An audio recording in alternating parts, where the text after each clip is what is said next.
Some things we can do, I mean, if a government is serious about this commitment, about ensuring that there is better representation of South Asians or of all diverse communities, then if the government implements plans to do that, they have to be serious plans.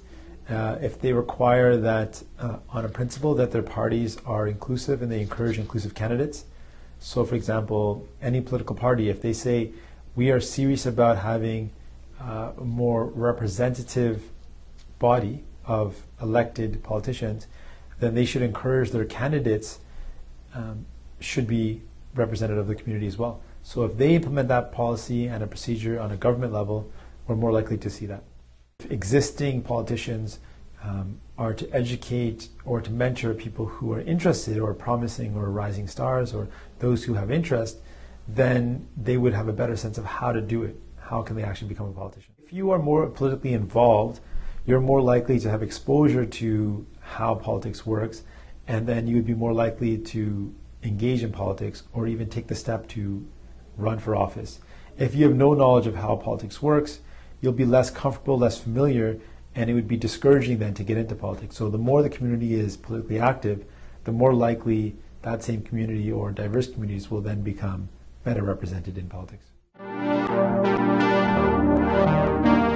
Some members of the population of New Canadians who are very engaged in politics and know exactly how to get involved and are involved. I think there's also a fair amount of New Canadians that don't feel familiar with politics and about engagement, and I think there could be a number of issues. One could be language barriers. The other barrier might be the fact that they don't have a similar experience with politics working back home. If you've seen corruption and if you've seen ineffective democracies before, you're probably less likely to want to get involved in a democracy here. So I think it's more important than we show how the system is working here and contrast it with systems that don't work, so that people get a sense that their vote matters and that the political process here is still more representative of the community than other processes. Things is, I like the fact that we have a three-party system and in a way a four-party system, because different viewpoints coming across to me is a very important thing, and we can see some real differences between the parties and their politics, which gives more variety and more options to look at a problem. So if you have a problem, sometimes it helps to have a couple of different solutions to solve it. That's one thing I like about the Canadian political system. Something that I'm concerned about when I think about the political system is that representational democracy is still in a lot of ways flawed in that it doesn't really gauge what the community wants. And so the political system here is based on that representational democracy. You elect someone in for you who then goes on and makes decisions on your behalf. And to me, as a person who really believes in free and democratic societies, it's not the best case scenario for really hearing the voice and concerns of everybody. Any question, the biggest issue for me was community involvement by far, much more than the party support. And specifically, it was the engagement of young people that really made the campaign unique and made it different. And it was because we had engaged so many young people that we were able to pull off a victory. The way you organize people, what I always say is you have to do two things. One, you have to create a space.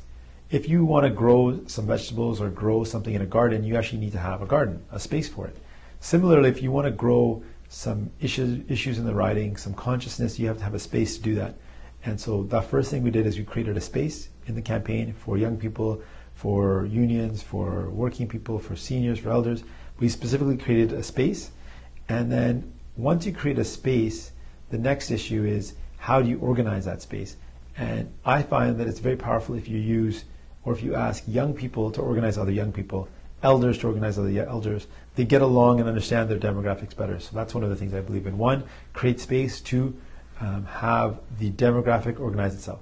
The main things I did to interact with the community or for diverse communities is places of prayer. So whether it's a gurdwara, a masjid, a mandir, going to places of prayer is a way you can really reach out to unique communities. I relied on the youth to reach out to their networks. I attended seminars and functions. I also attended other fundraisers, and that's some of the ways that I was able to connect with many different people. I like the fact that we have a nonpartisan system.